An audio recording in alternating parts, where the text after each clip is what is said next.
श्रीमद्भागवत महापुराण दशम स्कंद अध्याय 3। श्रीमद्भागवत महापुराण दशम स्कंद तृतीय अध्याय। भगवान श्री कृष्ण का प्राकट्य। श्री शुकदेव जी कहते हैं, परीक्षित, अब समस्त शुभ गुणों से युक्त बहुत सुहावना समय आया। रोहिणी नक्षत्र था। आकाश के सभी नक्षत्र, ग्रह और तारे शांत सौम्य हो रहे थे। दिशाएं स्वच्छ प्रसन्न थीं। निर्मल आकाश में तारे जगमगा रहे थे। पृथ्वी के बड़े बड़े नगर, छोटे छोटे गांव, अहीरों की बस्तियां और हीरे आदि की खानें मंगलमय हो रही थीं। नदियों का जल निर्मल हो गया था। रात्रि के समय भी सरोवरों में कमल खिल रहे थे। वन में वृक्षों की पत्तियां रंग बिरंगे पुष्पों के गुच्छों से लद गई थीं। कहीं पक्षी चहक रहे थे तो कहीं भौरे गुनगुना रहे थे। उस समय परम पवित्र और शीतल मंद सुगंध वायु अपने स्पर्श से लोगों को सुखदान करती हुई बह रही थी। ब्राह्मणों के अग्निहोत्र की कभी न बुझने वाली अग्नियां जो कंस के अत्याचार से बुझ गई थीं, वे इस समय अपने आप जल उठीं। संत पुरुष पहले से ही चाहते थे कि असुरों की बढ़ती न होने पाए। अब उनका मन सहसा प्रसन्नता से भर गया। जिस समय भगवान के आविर्भाव का अवसर आया, स्वर्ग में देवताओं की दुंदुभियां अपने आप बज उठीं। किन्नर और गंधर्व मधुर स्वर में गाने लगे तथा सिद्ध और चारण भगवान के मंगलमय गुणों की स्तुति करने लगे। विद्याधरियां अप्सराओं के साथ नाचने लगीं। बड़े बड़े देवता और ऋषि मुनि आनंद से भरकर पुष्पों को वर्षा करने लगे। जल से भरे हुए बादल समुद्र के पास जाकर धीरे धीरे गर्जना करने लगे। जन्म मृत्यु के चक्र से छुड़ाने वाले जनार्दन के अवतार का समय था निशीथ। चारों ओर अंधकार का साम्राज्य था। उसी समय सबके हृदय में विराजमान भगवान विष्णु देवरूपिणी देवकी के गर्भ से प्रकट हुए। जैसे पूर्व दिशा में 16 कलाओं से पूर्ण चंद्रमा का उदय हो गया हो। वसुदेव जी ने देखा, उनके सामने एक अद्भुत बालक है। उसके नेत्र कमल के समान कोमल और विशाल हैं। 4 सुंदर हाथों में शंख, गदा, चक्र और कमल लिए हुए हैं। वक्षस्थल पर श्रीवत्स का चिन्ह अत्यंत सुंदर सुवर्णमयी रेखा है। गले में कौस्तुभ मणि झिलमिला रही है। वर्षाकालीन मेघ के समान परम सुंदर श्यामल शरीर पर मनोहर पीतांबर फहरा रहा है। बहुमूल्य वैदूर्यमणि के किरीट और कुंडल की कांति से सुंदर सुंदर घुंघराले बाल सूर्य की किरणों के समान चमक रहे हैं। कमर में चमचमाती करधनी की लड़ियां लटक रही हैं। बाहों में बाजूबंद और कलाइयों में कंकण शोभायमान हो रहे हैं। इन सब आभूषणों से सुशोभित बालक के अंगन से अनोखी छटा छिटक रही है। जब वसुदेव जी ने देखा कि मेरे पुत्र के रूप में स्वयं भगवान ही आए हैं, तब पहले तो उन्हें असीम आश्चर्य हुआ, फिर आनंद से उनकी आंखें खिल उठी। उनका रोम रोम परमानंद में मग्न हो गया। श्री कृष्ण जन्मोत्सव मनाने की उतावली में उन्होंने उसी समय ब्राह्मणों के लिए 10,000 गायों का संकल्प कर दिया। परीक्षित, भगवान श्री कृष्ण अपनी अंकांति से सूतिका गृह को जगमग कर रहे थे। जब वसुदेव जी को यह निश्चय हो गया कि ये तो परम पुरुष परमात्मा ही हैं, तब भगवान का प्रभाव जान लेने से उनका सारा भय जाता रहा।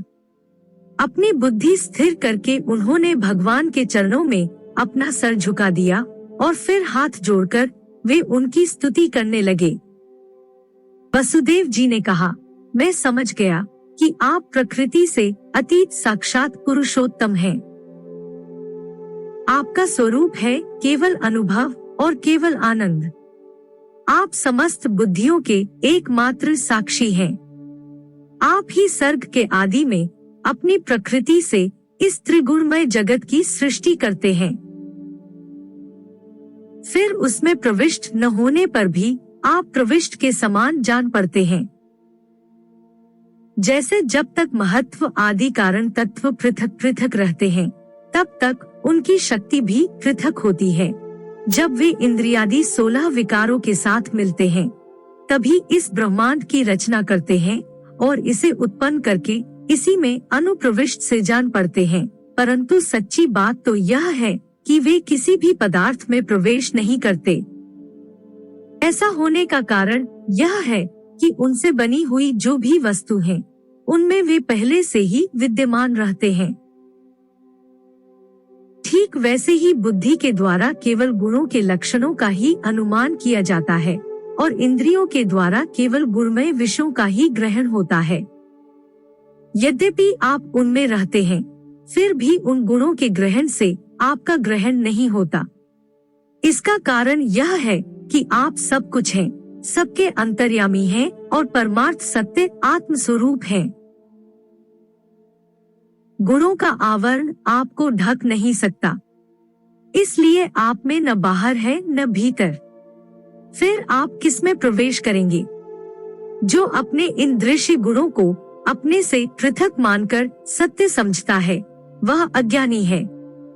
क्योंकि विचार करने पर ये देह आदि पदार्थ वाग्विलास के सिवा और कुछ नहीं सिद्ध होते।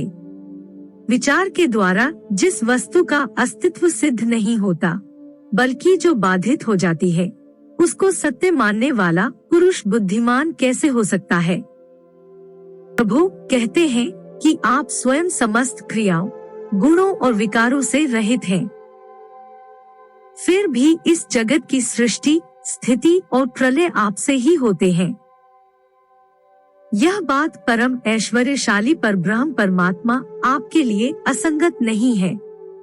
क्योंकि तीनों गुणों के आश्रय आप ही हैं, इसलिए उन गुणों के कार्य आदि का आप में ही आरोप किया जाता है। आप ही तीनों लोकों की रक्षा करने के लिए अपनी माया से सत्वमय शुक्लवर्ण धारण करते हैं। उत्पत्ति के लिए रजः प्रधान रक्तवर्णी और प्रलय के समय तमोगुण प्रधान कृष्ण वर्ण स्वीकार करते हैं। प्रभु, आप सर्वशक्तिमान और सबके स्वामी हैं। इस संसार की रक्षा के लिए ही आपने मेरे घर अवतार लिया है। आजकल कोटि कोटि असुर सेनापतियों ने राजा का नाम धारण कर रखा है और अपने अधीन बड़ी बड़ी सेनाएं कर रखी हैं। आप उन सब का सहार करेंगे। देवताओं के भी आराध्य देव प्रभु, यह कंस बड़ा दुष्ट है। इसे जब मालूम हुआ कि आपका अवतार हमारे घर होने वाला है, तब उसने आपके भय से आपके भाइयों को मार डाला। अभी उसके दूत आपके अवतार का समाचार उसे सुनाएंगे और वह अभी अभी हाथ में शस्त्र लेकर दौड़ा आएगा। श्री शुकदेव जी कहते हैं, परीक्षित, इधर देवकी ने देखा कि मेरे पुत्र में तो पुरुषोत्तम भगवान के सभी लक्षण मौजूद हैं। पहले तो उन्हें कंस से कुछ भय मालूम हुआ, परंतु फिर वे बड़े पवित्र भाव से मुस्कुराती हुई स्तुति करने लगी। माता देवकी ने कहा, प्रभु, वेदों ने आपके जिस रूप को अव्यक्त और सबका कारण बतलाया है, जो ब्रह्मा ज्योति स्वरूप, समस्त गुणों से रहित और विकारहीन है, जिसे विशेषण रहित, अनिर्वचनीय, निष्क्रिय एवं केवल विशुद्ध सत्ता के रूप में कहा गया है, वही बुद्धि आदि के प्रकाशक विष्णु आप स्वयं हैं। जिस समय ब्रह्मा की पूरी आयु, 2 परार्थ समाप्त हो जाते हैं, काल शक्ति के प्रभाव से सारे लोग नष्ट हो जाते हैं, 5 महाभूत अहंकार में, अहंकार महत्तत्व में और महत्तत्व प्रकृति में लीन हो जाता है, उस समय एकमात्र आप ही शेष रह जाते हैं। इसी से आपका एक नाम शेष भी है। प्रकृति के एकमात्र सहायक प्रभु, निमेष से लेकर वर्ष पर्यंत अनेक विभागों में विभक्त जो काल है, जिसकी चेष्टा से यह संपूर्ण विश्व सचेष्ट हो रहा है और जिसकी कोई सीमा नहीं है, वह आपकी लीला मात्र है। आप सर्वशक्तिमान और परम कल्याण के आश्रय हैं। मैं आपकी शरण लेती हूँ। प्रभु, यह जीव मृत्युग्रस्त हो रहा है। यह मृत्युरूप कराल व्याल से भयभीत होकर संपूर्ण लोकांतरों में भटकता रहा है, परंतु इसे कभी कहीं भी ऐसा स्थान न मिल सका जहां यह निर्भय होकर रहे। आज बड़े भाग्य से इसे आपके चरणार विंदों की शरण मिल गई। अतः अब यह स्वस्थ होकर सुख की नींद सो रहा है। औरों की बात ही क्या, स्वयं मृत्यु भी इससे भयभीत होकर भाग गई है। प्रभु, आप हैं भक्त बिहारी, और हम लोग इस दुष्ट कंस से बहुत ही भयभीत हैं। अतः आप हमारी रक्षा कीजिए। आपका यह चतुर्भुज दिव्य रूप ध्यान की वस्तु है। इसे केवल मांस मज्जामय शरीर पर ही दृष्टि रखने वाले देहाभिमानी पुरुषों के सामने प्रकट मत कीजिए। मधुसूदन, इस पापी कंस को यह बात मालूम न हो कि आपका जन्म मेरे गर्भ से हो रहा है। मेरा धैर्य टूट रहा है। आपके लिए मैं कंस से बहुत डर रही हूँ। विश्वात्मन, आपका यह रूप अलौकिक है। आप शंख, चक्र, गदा और कमल की शोभा से युक्त अपना यह चतुर्भुज रूप छिपा लीजिए।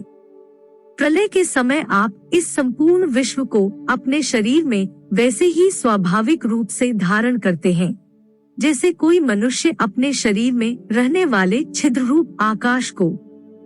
वही परम पुरुष परमात्मा आप मेरे गर्भवासी हुए। यह आपकी अद्भुत मनुष्य लीला नहीं तो और क्या। श्री भगवान ने कहा, देवी, स्वयंभुव मनवंतर में जब तुम्हारा पहला जन्म हुआ था, उस समय तुम्हारा नाम था पृश्नी और ये वसुदेव सुप्पा नाम के प्रजापति थे। तुम दोनों के हृदय बड़े शुद्ध थे। जब ब्रह्मा जी ने तुम दोनों को संतान उत्पन्न करने की आज्ञा दी, तब तुम लोगों ने इंद्रियों का दमन करके उत्कृष्ट तपस्या की। तुम दोनों ने वर्षा, वायु, घाम, शीत, उष्ण आदि काल के विभिन्न गुणों को सहन किया और प्राणायाम के द्वारा अपने मन के मैल धो डाले। तुम दोनों कभी सूखे पत्ते खा लेते और कभी हवा पीकर ही रह जाते। तुम्हारा चित्त बड़ा शांत था। इस प्रकार तुम लोगों ने मुझसे अभीष्ट वस्तु प्राप्त करने की इच्छा से मेरी आराधना की। मुझ में चित्त लगाकर ऐसा परम दुष्कर और घोर तप करते करते देवताओं के 12,000 वर्ष बीत गए। पुण्यमयी देवी, उस समय मैं तुम दोनों पर प्रसन्न हुआ, क्योंकि तुम दोनों ने तपस्या, श्रद्धा और प्रेम में भक्ति से अपने हृदय में नित्य निरंतर मेरी भावना की थी। उस समय तुम दोनों की अभिलाषा पूर्ण करने के लिए वर देने वालों का राजा मैं इसी रूप से तुम्हारे सामने प्रकट हुआ। जब मैंने कहा कि तुम्हारी जो इच्छा हो मुझसे मांग लो, तब तुम दोनों ने मेरे जैसा पुत्र मांगा। उस समय तक विषय भोगों से तुम लोगों का कोई संबंध नहीं हुआ था। तुम्हारे कोई संतान भी न थी। इसलिए मेरी माया से मोहित होकर तुम दोनों ने मुझसे मोक्ष नहीं मांगा। तुम्हें मेरे जैसा पुत्र होने का वर प्राप्त हो गया और मैं वहां से चला गया। अब सफल मनोरथ होकर तुम लोग विषयों का भोग करने लगे। मैंने देखा कि संसार में शील, स्वभाव, उदारता तथा अन्य गुणों में मेरे जैसा दूसरा कोई नहीं है। इसलिए मैं ही तुम दोनों का पुत्र हुआ और उस समय मैं पृश्निगर्भ के नाम से विख्यात हुआ। फिर दूसरे जन्म में तुम हुई अदिति और वसुदेव हुए कश्यप। उस समय भी मैं तुम्हारा पुत्र हुआ। मेरा नाम था उपेंद्र।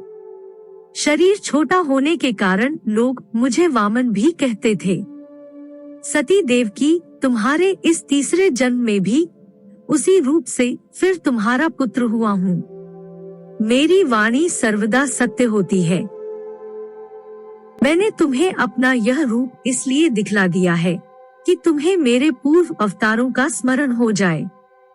यदि मैं ऐसा नहीं करता तो केवल मनुष्य शरीर से मेरे अवतार की पहचान नहीं हो पाती। तुम दोनों मेरे प्रति पुत्र भाव तथा निरंतर ब्रह्म भाव रखना। इस प्रकार वात्सल्य, स्नेह और चिंतन के द्वारा तुम्हें मेरे परम पद की प्राप्ति होगी। श्री शुकदेव जी कहते हैं, भगवान इतना कहकर चुप हो गए।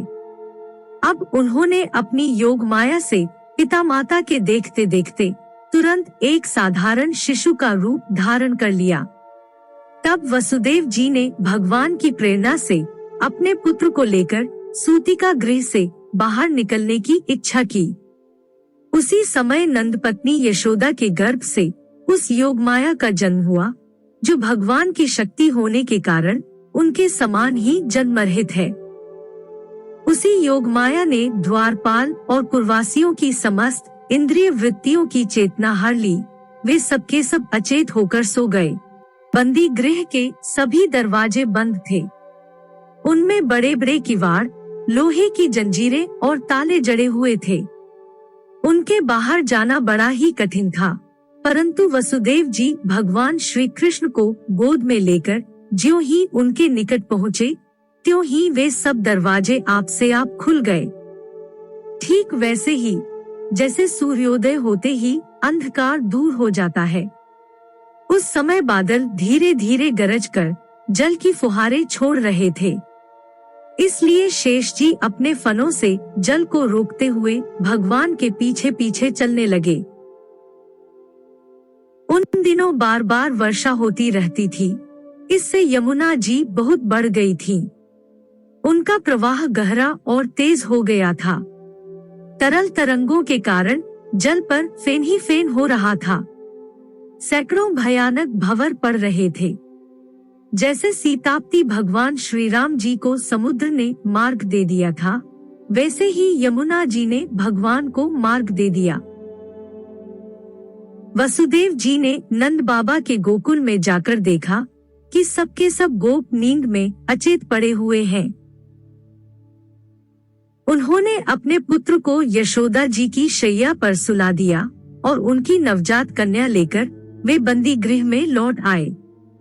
जेल में पहुंचकर वसुदेव जी ने उस कन्या को देवकी की शैया पर सुला दिया और अपने पैरों में बेड़ियां डाल ली तथा पहले की तरह वे बंदी गृह में बंद हो गए। उधर नंद पत्नी यशोदा जी को इतना तो मालूम हुआ कि कोई संतान हुई है, परंतु वे यह न जान सकी कि पुत्र है या पुत्री, क्योंकि एक तो उन्हें बड़ा परिश्रम हुआ था और दूसरे योगमाया ने उन्हें अचेत कर दिया था।